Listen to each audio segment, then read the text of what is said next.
Okay.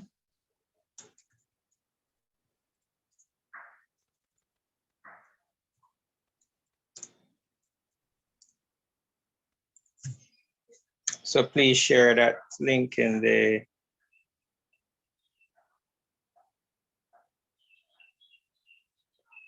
WhatsApp group for me, please.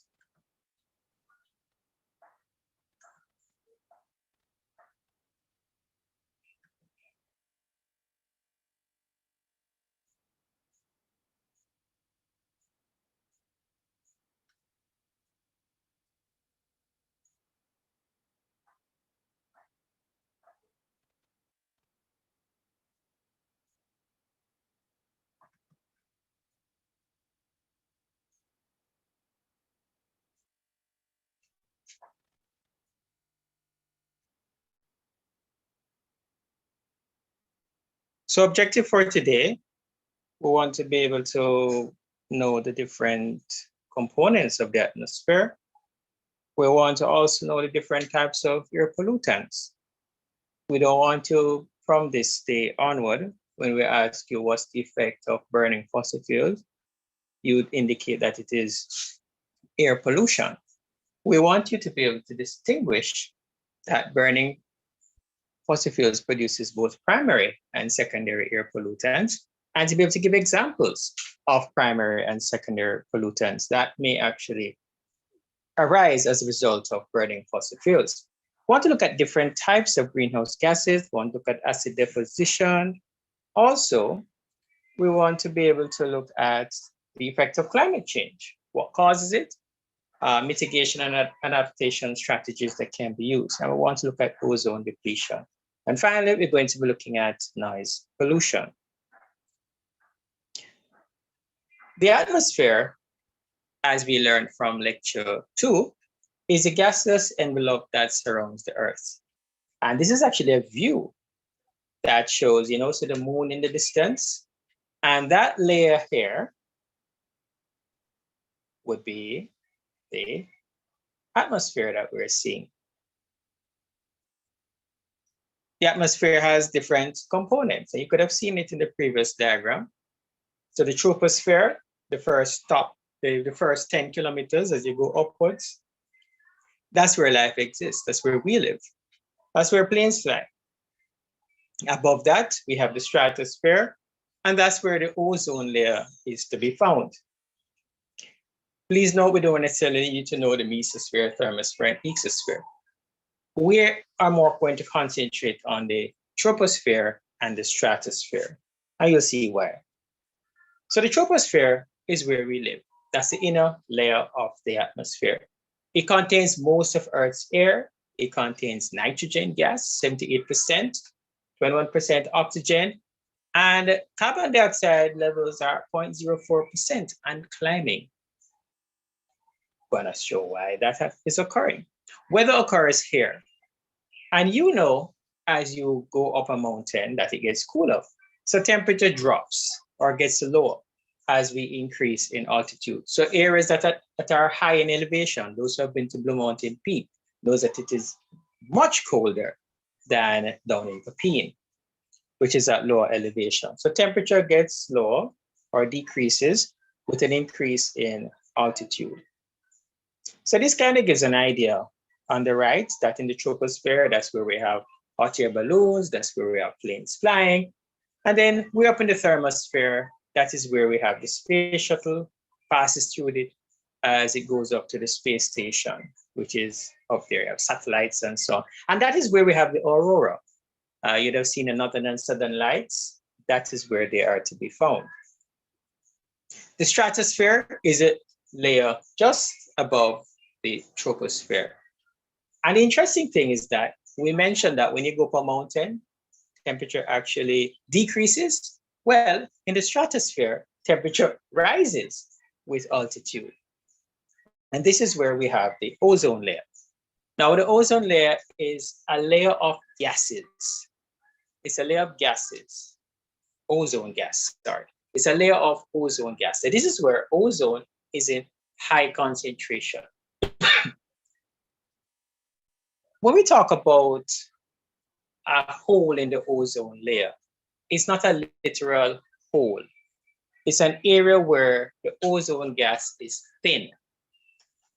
And an example of that would be, you can have, you're driving, okay, those who go to Monique or maybe up in Monroe, Malvern, you will note that there are times when you have a very thick fog. A lot of water vapor is present in the atmosphere. And then there's another water droplets, are present in the atmosphere. And there's another time when you have a thin fog, a small amount of water droplets in the atmosphere. It's the same thing. When we talk about the ozone layer thinning, it's really referring to the fact that the amount of ozone gas is decreasing. When we talk about the ozone hole or a hole in the ozone layer, we're simply indicating that there is a small amount of ozone gas in that section. So what's air pollution? Well, we all mentioned that air pollution is where we have pollutants or chemicals of high enough concentration in the air that can harm organisms or alter climate. So chemicals that can do this are called air pollutants. What are the sources of air pollution? Well, right now we have 26 volcanoes erupting in on Earth. So volcanoes give up a lot of sulfur dioxide and dust and so on. We also have dust storms as well. And we have human activities, burning of fossil fuel being a number, but we also have other human activities that produce air pollutants as well. The chemicals that we use, like pesticides and so on, we mentioned that in lecture 7. So we have all of these pollutants. This picture gives you a nice summary of the pollutants. So natural on the left, to the extreme left, you see we have lightning fire that cause wildfires. We have volcanic eruption. And then, of course, in our cities, we have human causes. And we have cities may have a lot of transportation and industries. We can consider it mobile sources like planes, cars, trucks. We can look at it as stationary sources like power plants. And of course, in rural areas, we may have agriculture.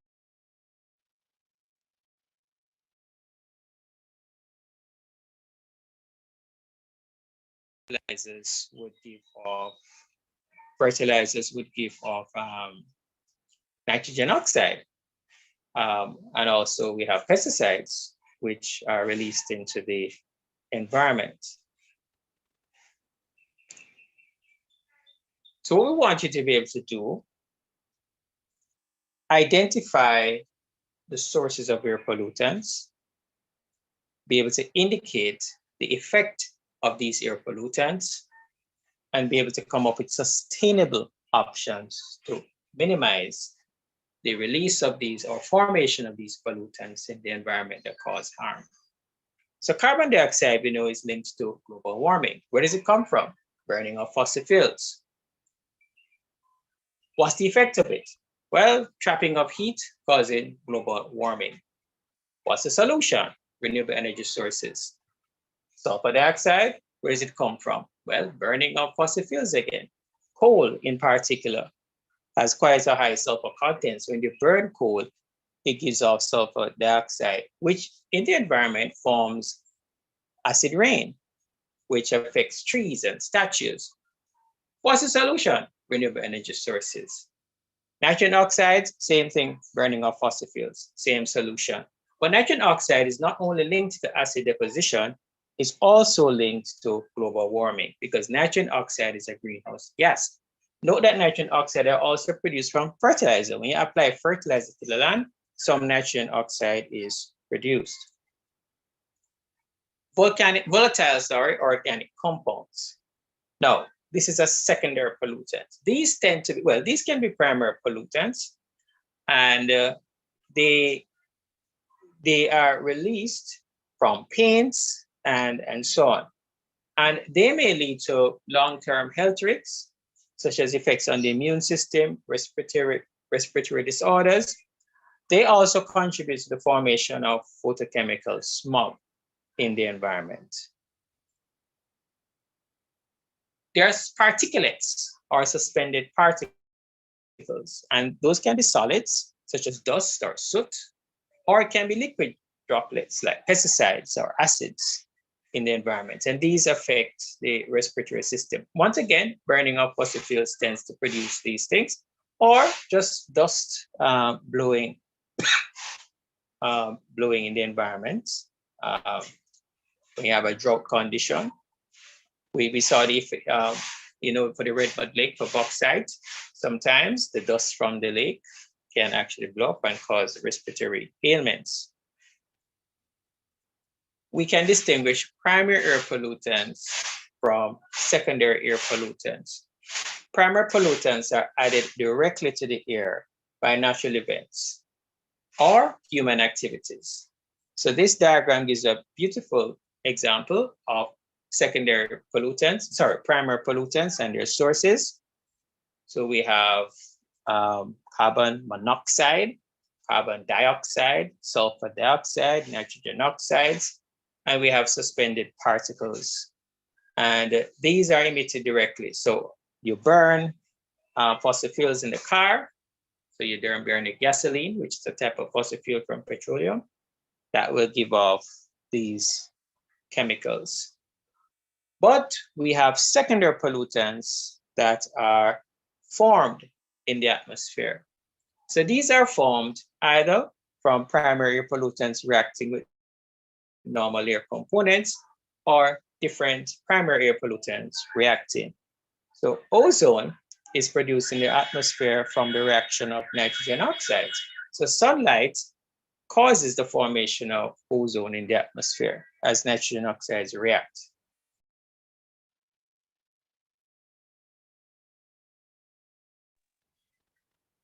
The sunlight would cause that to occur. Sulfur dioxide invention released from the burning of fossil fuel can form sulfur trioxide and also sulfuric acid. Ozone, we just mentioned that ozone can be formed as a secondary pollutant. The reaction of nitrogen oxides and sunlight can produce ozone. But ozone is also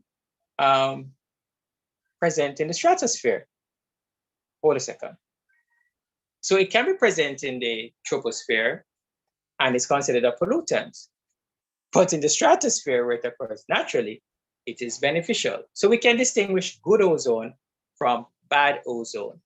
So good ozone is present in the stratosphere and it forms a protective layer. It screens out ultraviolet rays. Ultraviolet rays is harmful. It can cause skin cancers, cataract of the eye.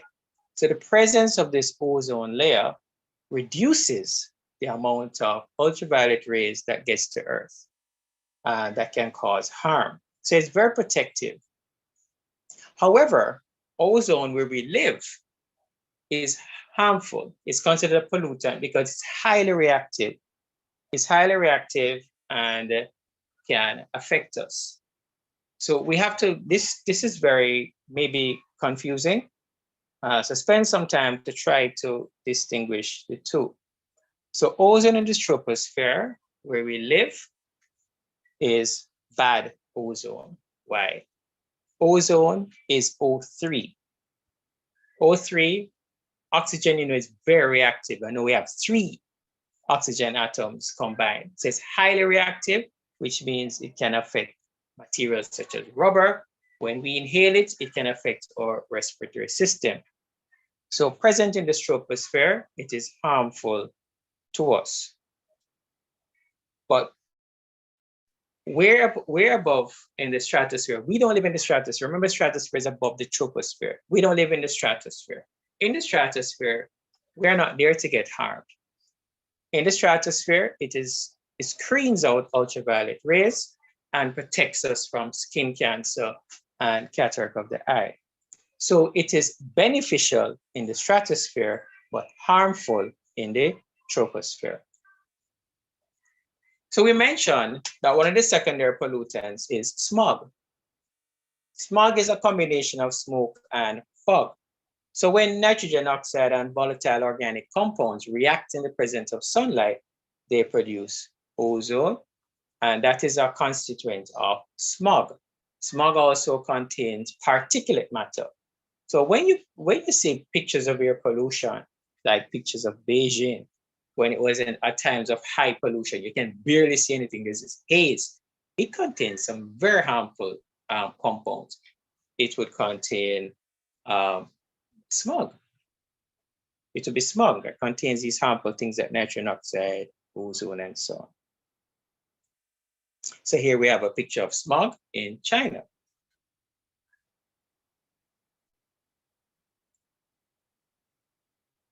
So we mentioned that air pollution does not just only affect human health, it can also affect climate. And climate also can affect the effects of air pollutants. So let's look at the effects of climate and topography on air pollution. Where we have high levels of precipitation, that can actually wash out the air pollutants out of the air. So areas with high precipitation tend to have less air pollutants present because high precipitation cleanses air of pollutants. Winds, where you have strong winds may also sweep pollutants away and bring in fresh air. Presence of hills and mountains may trap pollutants.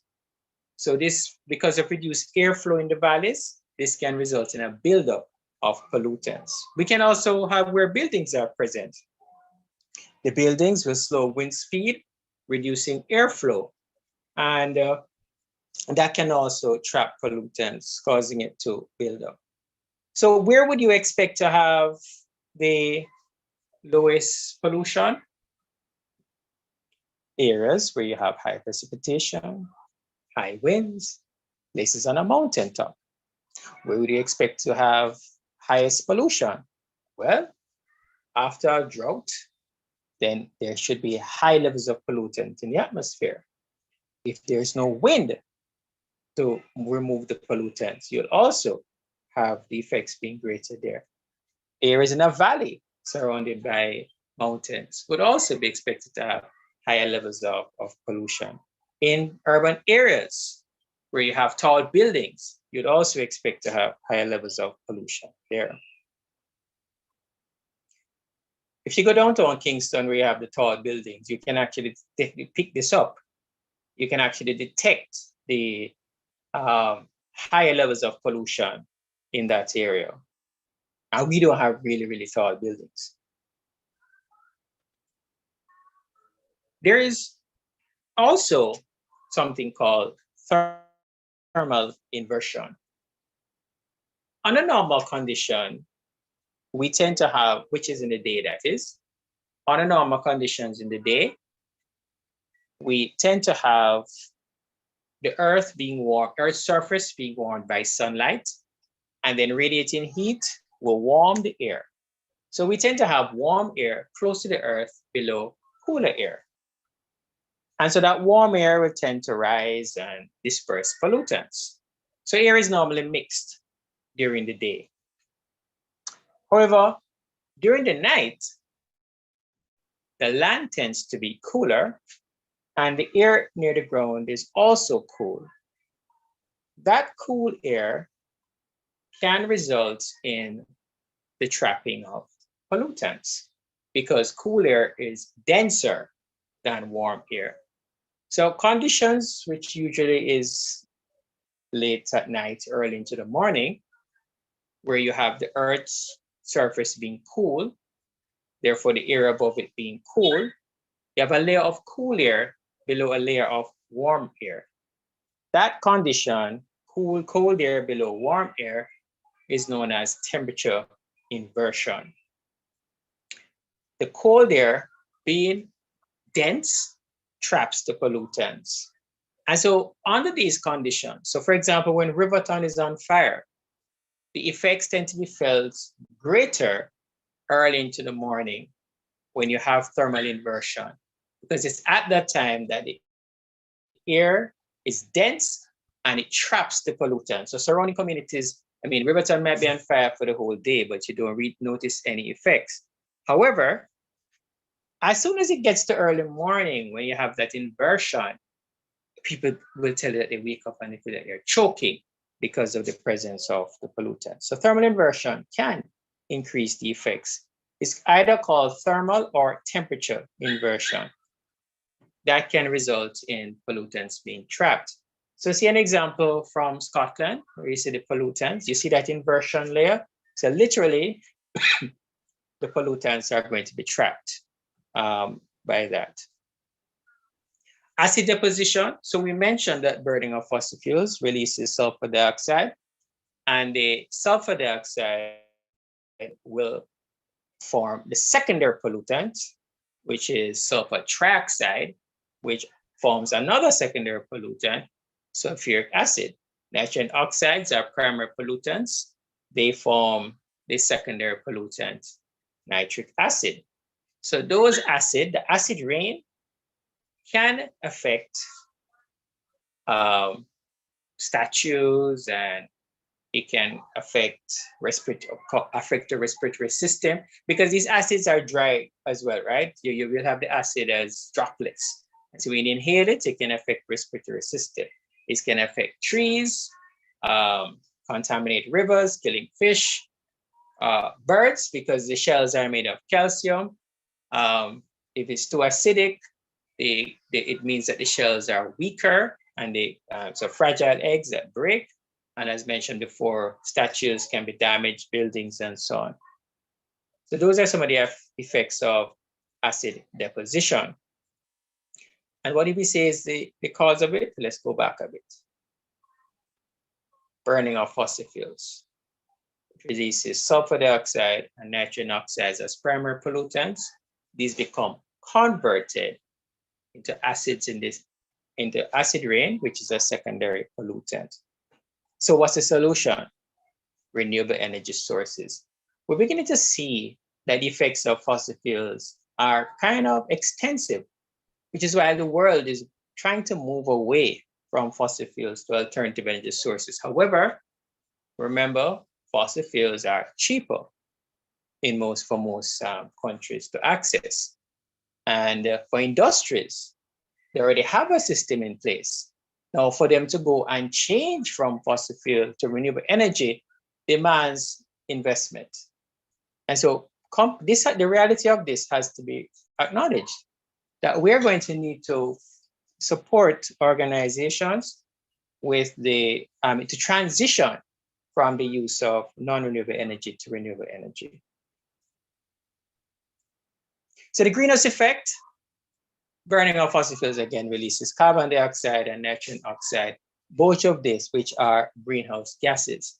We also have to also consider that methane gas, which is released from swamps and also from, when garbage in landfills, methane gas can be released into the atmosphere.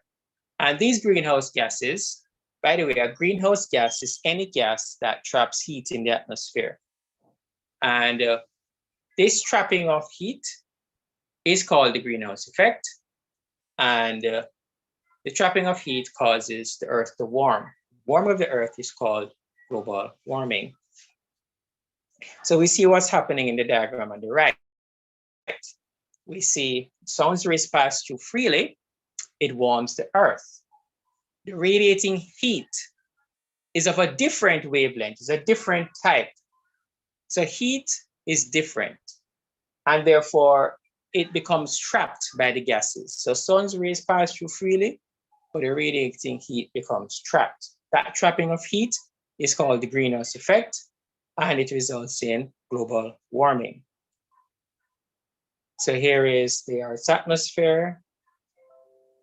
And there should actually be a video. Oh, let's show that.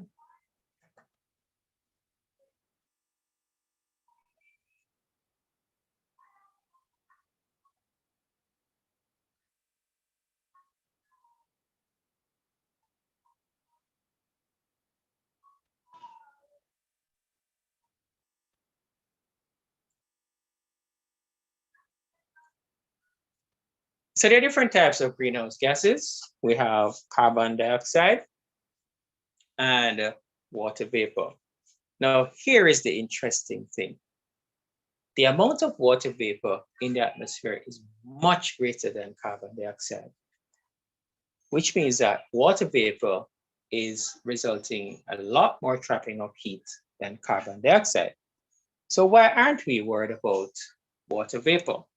Well, the amount of water vapor is, well, it's constant. It's not really increasing or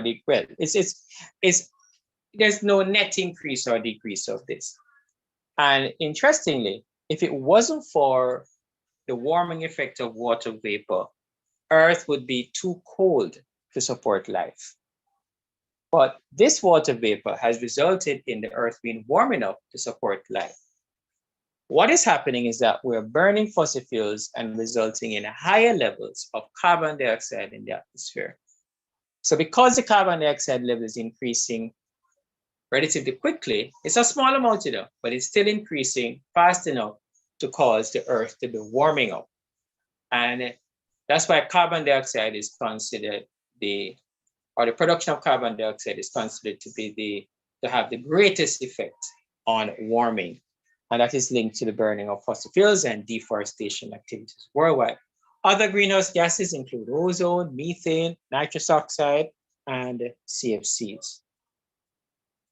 So note that carbon dioxide has the greatest warming effect. Other gases, yes, they're effective, but it is really carbon dioxide that is contributing to the greatest warming. Please note that we have taken water vapor out of it. We know that water vapor is contributing the greatest, but it's natural source and it's not really having a net increase. So we're focusing on human sources. So human sources would be carbon dioxide having the greatest effect. What's causing the release of these gases? Well, burning of fossil fuel and chlorofluorocarbons. They're used as refrigerants in refrigerator and ACs.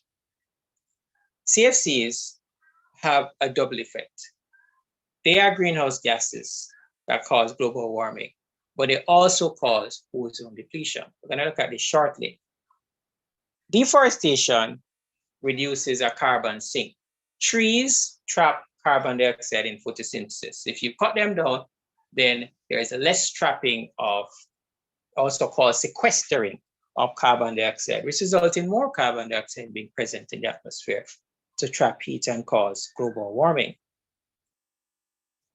So global warming can be distinguished from climate change in the fact that global warming refers to the overall warming of the planet, whereas climate change refers to a change in average climatic conditions. So average rainfall may be increasing or decreasing.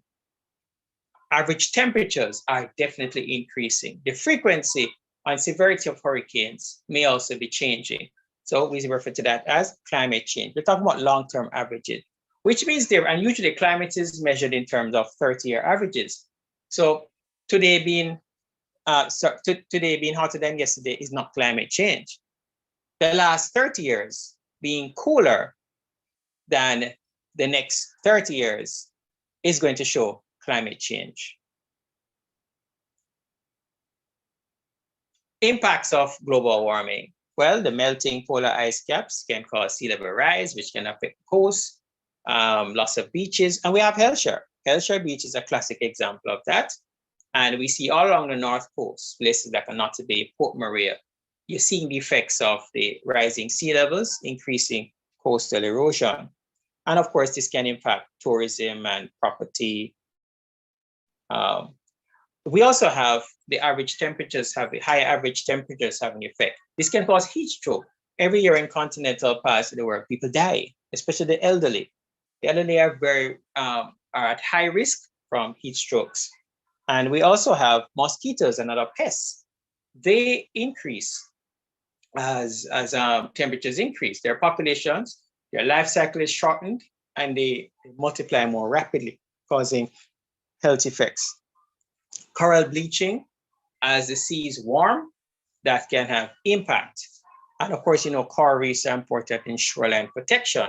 So of course, if they are gone, we're going to have more property damage.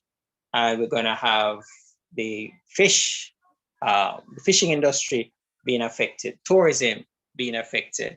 And we mentioned agriculture, the pests becoming, we have some crops that are not able to survive warm temperatures. They're going to be affected. We have droughts, longer droughts, which causes physical water scarcity, as we learned. That can have effects on human health. You don't have enough water for sanitation, so you have more diseases, not enough water for agriculture. We may also have vegetation being affected by the drought. You have forest fires.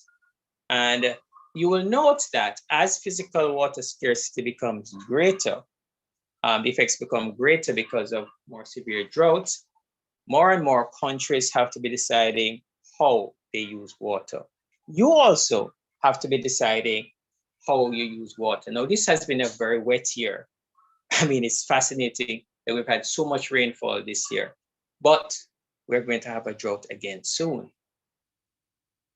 So prepare for the drought. And we're putting measures in place to withstand that drought, because we are going to be having years when it's wet and years when it's dry. And it's going to be very erratic. We don't know, it's difficult to plan which year is going to have which effect. And change is now going to be the new normal. We're not going to be able to get up and say, you know, October is when we're going to get the most rain. It may actually happen in July, which is previous to one of the drier months. So we have to be aware of that. And then now countries, when you have drought, have to decide how they're going to be allocating water. So we have floods that may occur. This can cause loss of lives. It can also cause economic water scarcity, because it can damage infrastructure, making water more expensive to access. How can we reduce the effects of global warming and climate change? We have two measures. We have climate change mitigation. Mitigation is any activity that reduces greenhouse gas production. So it can be, we switch from fossil fuels to renewable energy. Renewable energy does not produce greenhouse gas. It can be just energy efficiency and conservation, where if you use less through conservation, then less greenhouse gases produced. It can be about carpooling, public transport. All of these would be energy conservation. Then, of course, we can plant trees. If you plant trees, trees are going to absorb the carbon dioxide. That's a mitigation strategy. We can also have adaptation. Adaptation is now, okay, this is the new normal. We're going to have a drought. What can we do to adapt to the new norm? So if you're going to have a drought, then you can store water, right? You harvest and store the water. You know, you're going to have flooding, so you need to have flood control measures. You might have early warning systems to warn against for flooding. We may have to adjust the planting dates. We may have to relocate. So if you're close to the coast, and you know the sea level rising, we may have to move. So we may have to relocate infrastructure from close to the coast, or we may want to put up we may want to put up seawall protection, protective devices. So some countries are putting up sea defenses for these storm surges as a result of the rising sea level. That's adaptation. So there are negotiations going on, and these are some of them. The Paris Agreement was the latest one, and it's all about reducing carbon emissions. And you know that most of these negotiations have been about climate change mitigation, reducing the level of carbon dioxide. But now there is some focus on adaptation in these negotiations as well, because smaller countries tend not to be too concerned with, well, they tend not to produce a lot of greenhouse gases. But they're being impacted by the effects of climate change. So they really need to be focusing on adapting to this change while we mitigate. So both of them are important. We want to reduce the greenhouse level which is being produced. We also have to be supporting countries to adapt, to put in place measures to deal with the changing climate. Now, ozone depletion is another issue. Many students mix up ozone depletion and climate change. When we talk about climate change, we're talking about trapping of heat in the Earth's atmosphere that is resulting in a change in average temperature, precipitation, etc. When we're talking about ozone depletion, we're talking about the level of ozone in the stratosphere getting less and causing more ultraviolet rays to enter the Earth's atmosphere, which can cause skin cancers and so on. The cause of ozone depletion is the use of CFCs, chlorofluorocarbons, that cause depletion of the ozone in the stratosphere. CFCs are also greenhouse gases that cause global warming. Many persons say, however, that when you use CFCs, it causes the ozone layer to be affected, causing global warming. No. The interesting thing is that if the CFCs have a double effect, they trap heat, causing global warming. But the effect on the ozone layer is that it gets less, and ozone is actually a greenhouse gas.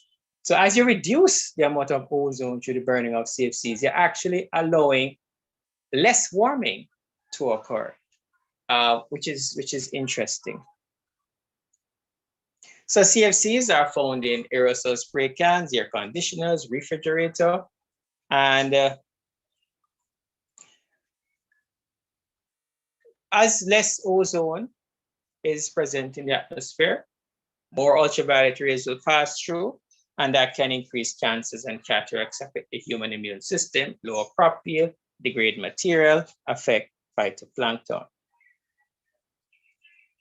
So we had an agreement called the Montreal Protocol. So please note the Kyoto Protocol was about greenhouse, about global warming, as was the Paris Agreement. The Montreal Protocol was about reducing ozone depleting substances. So please note that the names of these agreements, they come from the city in which they were agreed. So the Montreal Protocol was signed in Montreal, Canada. The Kyoto Protocol took place in Kyoto, Japan. The Paris Agreement took place in Paris, France.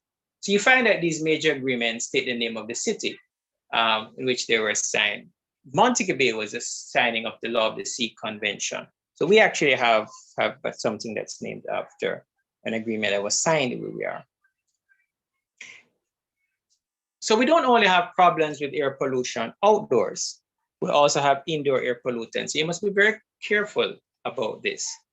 A lot of chemicals are used indoors that can cause harm. So if you look on the diagram on the right, you will see that mold, any area where you have a lot of water, wet areas like around an AC, maybe if you have a wooden house or the walls, maybe there may be some leak in the wall, that can cause mold to build up. And the spores from the mold can affect respiratory. And these contaminants in the environment can result in what's known as a sick building syndrome, where because of these pollutants, you just become ill. We have had to close several buildings, fire stations, the police records office, the Corn Regional Hospital. These places have had to be closed because of indoor air pollutants that made people ill. And it causes irritations, nausea, headache. So sick building syndrome is a result of indoor air pollutants. So your paints, you can paint the building and lock. You should never ever paint a building and go back in the room same time.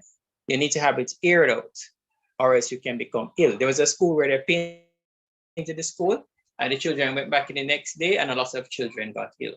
Sick building syndrome. Noise pollution is the final thing that we want to be looking at. And we can have two effects of noise.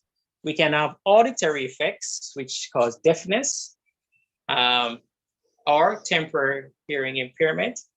We can have non-auditory effects, such as hypertension. You get irritable, you feel stressed out, you have ulcers, you can become more aggressive, there's reduced work efficiency. So now, what is noise? Now, what is music to you might be noise to me. And that's the fascinating thing. But noise is simply any unwanted, any unwanted, disturbing, or harmful sound. So we have to be conscious that what we consider music may be noise for others. And so we really should be considerate of others, because noise pollution not only affects us, but it can also affect other organisms. So birds, for example, they are supposed to be sleeping at night, but that's when we're blaring our loud sound systems. And that can disrupt birds and so on. Also, because we have so much noise in the day, there are some birds that would usually communicate with each other in the day, but because of so much noise, they're now talking at night. And all of these strange things happen because of noise. So in water, dolphins, whales communicate using sonar, sound. Bats, we know, on land also communicate using sonar. So if there's too much noise, they can't hear each other, literally. And that can affect communication. And sometimes these organisms may surface too quickly, and that can cause health effects called the bends. So noise may actually cause disturbance of beetles. They did a study, and they found that when they exposed these beetles to noise, they stopped feeding and reproducing, and they started to kill each other. Could that be a cause of our aggression in Jamaica, that we expose ourselves to too much noise? Food for thought. Solutions for noise pollution: enforce air and noise pollution laws. In terms of indoor air pollution, ban smoking in public areas, and use office machines in well-ventilated areas, and ensure that we take in, we constantly replace indoor air with cleaner outdoor sources. For outdoor air pollution, we can use emission control devices. So for example, you can, on the smokestack, you can put a scrubber that removes the sulfur dioxide. We can tax pollution. We can switch to renewable sources. We can increase the planting of forests. So we have laws. The Country Fires Act restricts the burning in rural areas, and therefore that is a way to reduce fires that may spread and destroy agricultural land or forest areas. The Clean Air Act is for industries. It limits the amount of pollutants that can be released in the environment. The Public Health Act, especially the nuisance regulation, you are not allowed to just burn your garbage. It can disturb, well, you're not supposed to burn garbage. It is actually illegal to burn garbage. It's a nuisance under the Public Health Act. Also, the Pesticide Act regulates the types of pesticides that can be used in Jamaica, and it regulates who can apply it on a commercial basis. The Noise Abatement Act speaks to what time you can have parties and so on, and it also regulates the volume of noise and so forth that is allowed.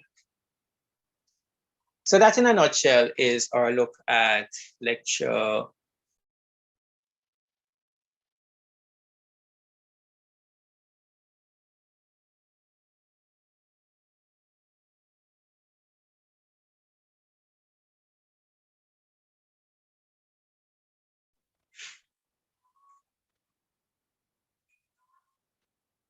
So that is lecture 10. And we saw where we have, we looked at the different types of pollutants. We looked at different effects of pollutants. And that is our lecture for today.